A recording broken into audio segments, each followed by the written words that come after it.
a kofar ce ta ki buduwa sai ka ce kofar gidan sai ka ce kofar aljanna ya Allah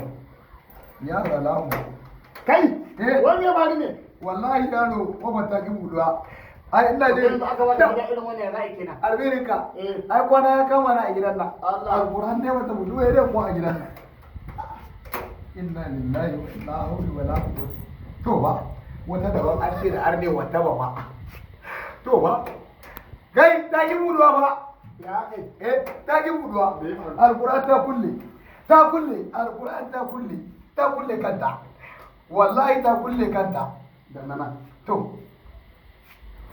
a'a inna lillahi allahumma a'a to me abu da abin sa masu abin sun zo yar garuwa ta ga me sai da yar gidan me sai da ruwa ta ga hadiri wayan da aka baka gida irin wannan aka ce ka bude kanka ya zaka billahi ne hede abade Allah alquran hede abade kai gidan ka babu wannan mulk wannan yo gidana karan gado ne ba Allah ne Allah alquran ne da ce da karan gado Allah ya ba wuya buduwa Allah muna wa gargajiya ce Allah wallahi dai da ce da karan gado yanzu wata ce ka mata kai ni wajen dina ko wani kwanto ne Allah